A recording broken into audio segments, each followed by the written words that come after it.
As we're back, part 2. Thank you for tuning in. This is a 2014 Kia Optima. We're gonna continue with the rear brakes. We got the front wheel chopped. Here you can see the drilled and cut rotors for the front. Now we're gonna continue with the back.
So when you get a situation where the tire's pretty stuck on there, you know, it's from the corrosion from the rim to the drum there.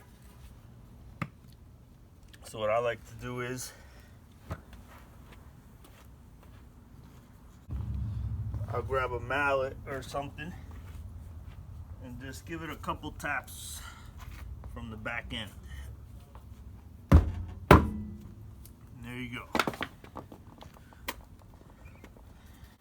Then I'll take this tire and put it under the car just in case my jack gives out or it slides off.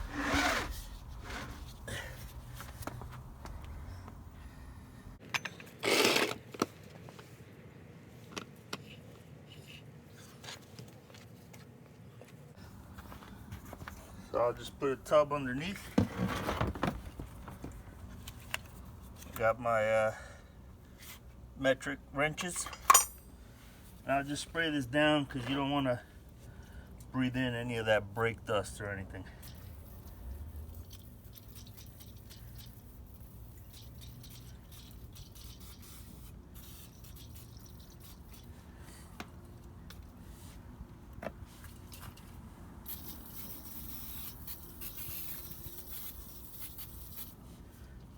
Okay.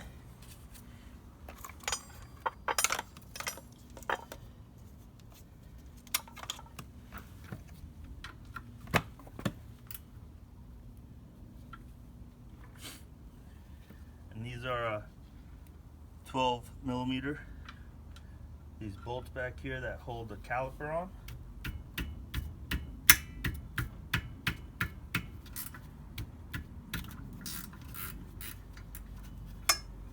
And there's 2 of them.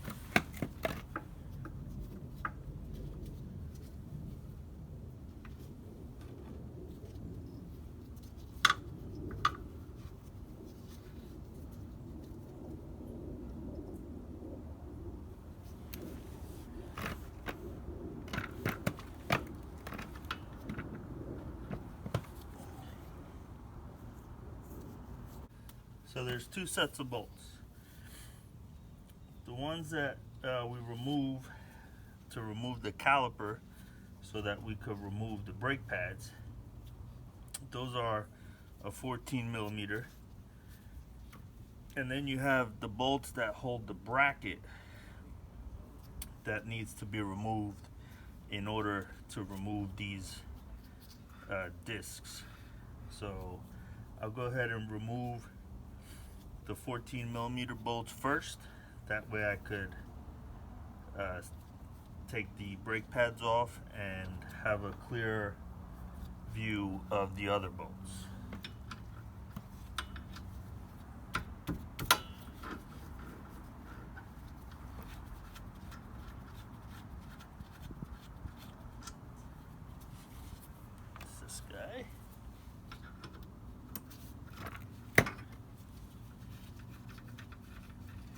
they're not on there too tight.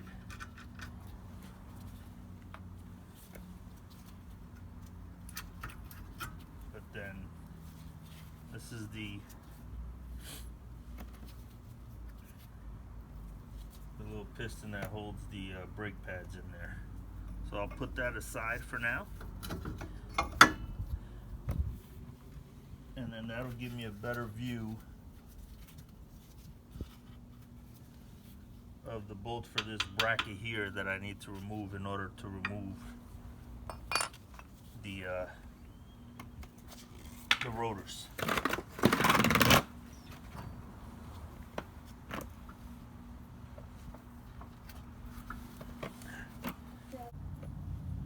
Alright, so let me show you what we got over here.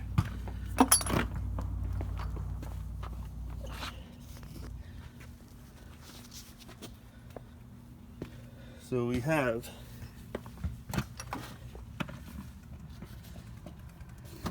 this is a bracket that holds the brake pads. And they're pretty stuck on there. Then we have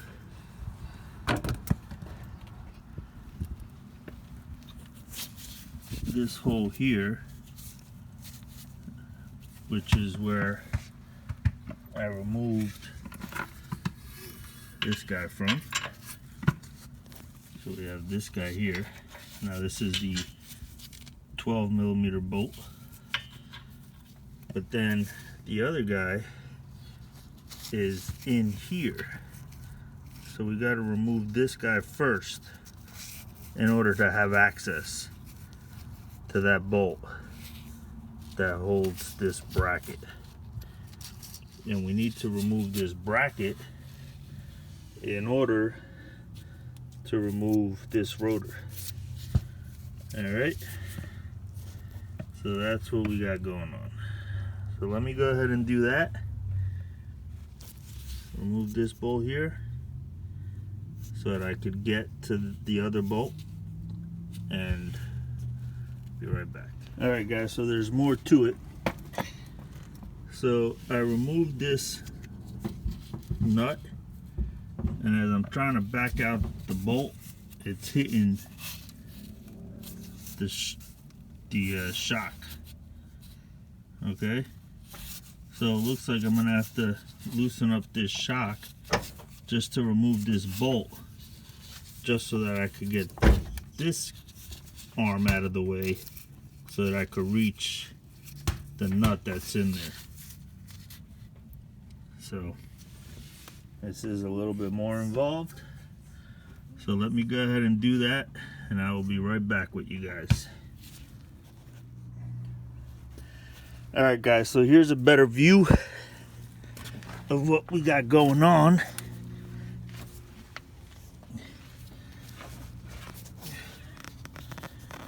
So this is the bolt that holds this bracket that we need to get off so that we could replace the rotor. But the second bolt of this set is back here on this arm. But as I was trying to remove this bolt, you can see how this guy hits the shock absorber and doesn't want to come out. So we have to loosen the shock absorber in order to get this bolt out. So I'm going to go ahead and do that, and hopefully I could remove all these guys without putting too much effort into it. Okay guys, so this is the bracket that just came off. Still got the brake pads on there.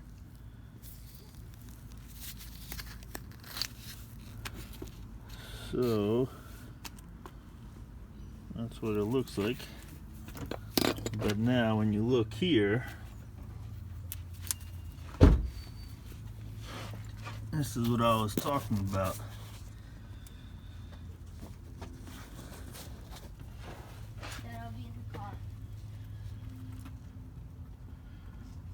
So that's where the one bolt was going, right in here.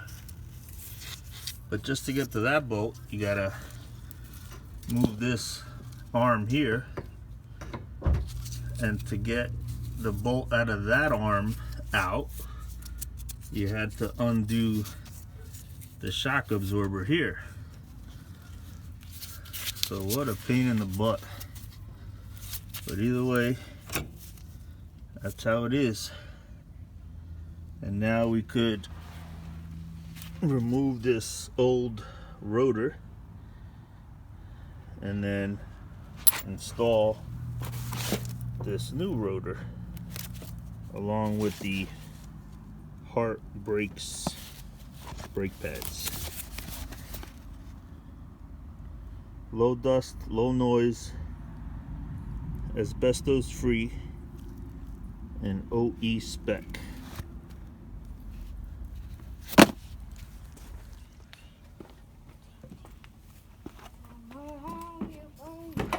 Alright, so now that we got that out of the way, something fell. We can continue. Something fell.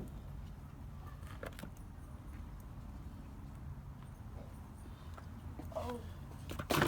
So we can continue removing these brakes.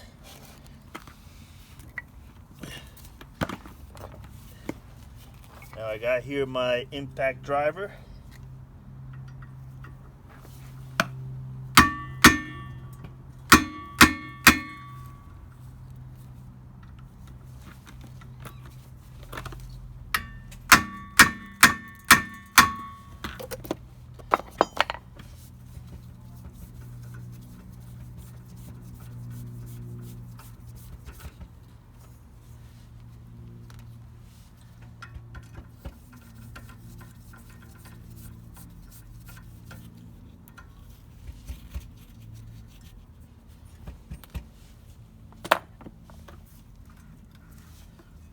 And of course,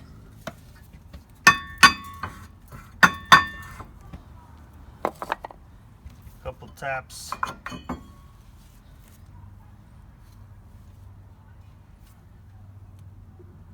That's very interesting. So we got some internal. This is like a disc drum setup. Very cool. There you go, guys, so you can see a little bit. So I'm not sure if one of them is for the emergency brake and the other one is just for the normal brake. That's what I'm guessing. But I've never seen this before.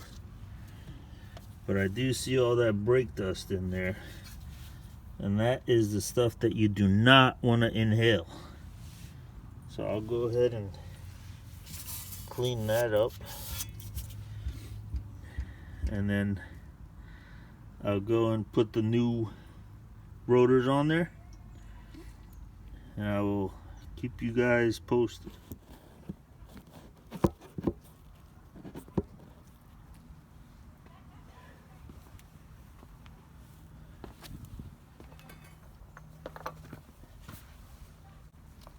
Alright, so we'll put this guy back.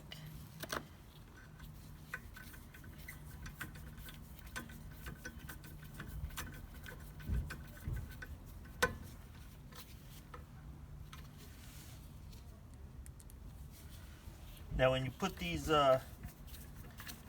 cut rotors on, make sure you're putting them in the right direction.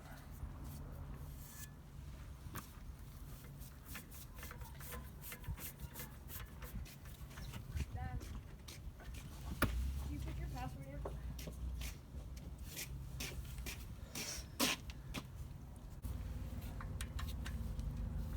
Thank you. Oh my God, Dad.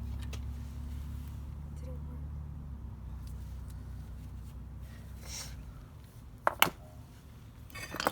Now once you got that guy in there, you'll see this hole here. And this hole is to adjust those drum type brakes inside there. So I'll take this little rubber grommet out. Looks like it's just like a dust shield, and I will install that to cover that up.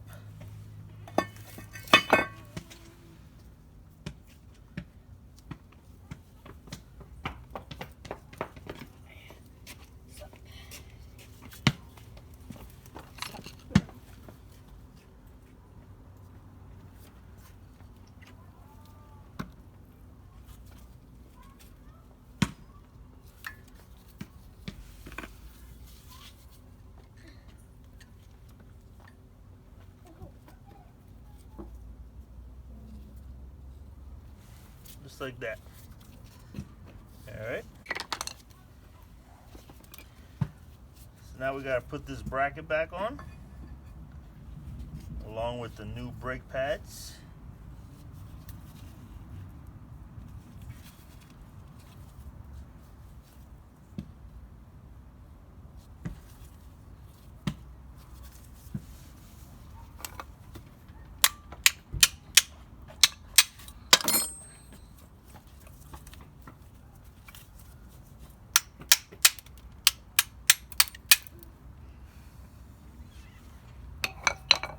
Again, try not to inhale that dust. And you want to hold on to these little metal shims here.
So as we're putting this back, these big bolts that I took out are 19 millimeters.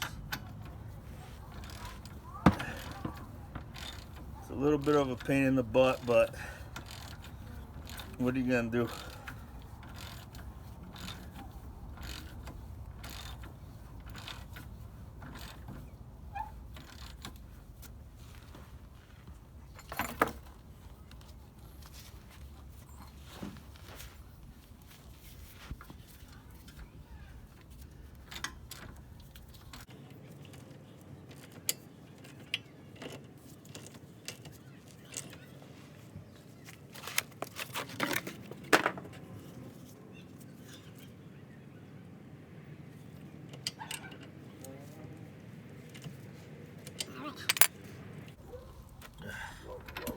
Okay, that's done.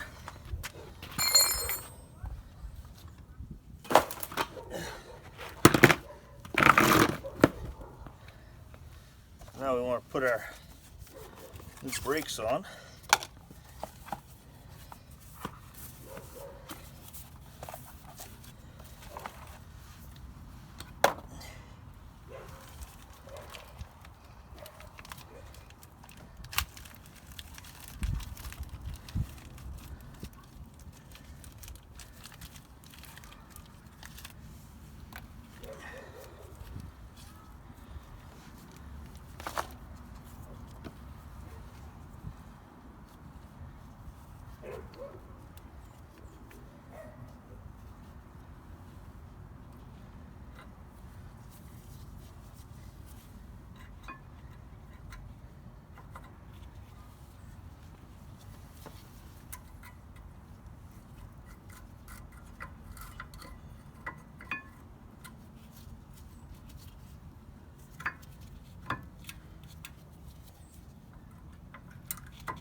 Have it. And this guy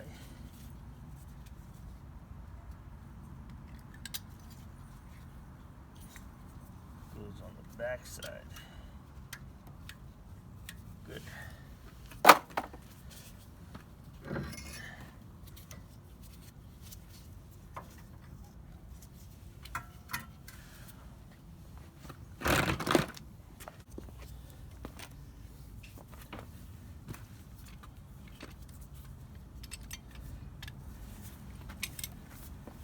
Again, I use a seat clamp to tighten up these, to put the piston back in its place.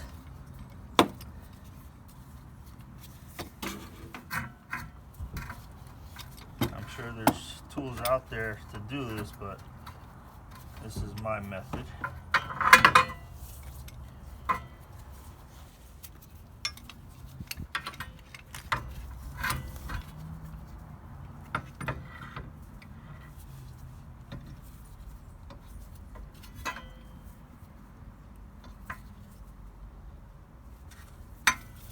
You have it.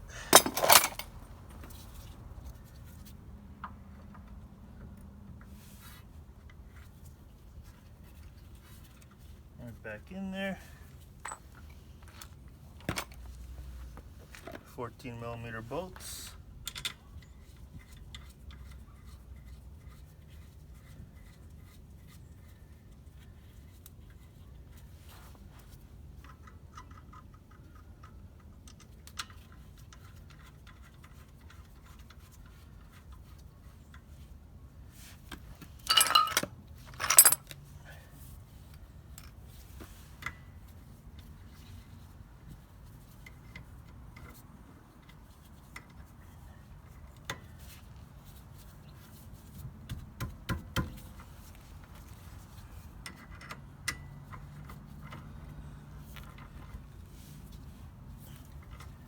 Now, make sure to check the torque settings for these bolts. I generally just snug them up, but it's a good practice to torque them down to what they should be.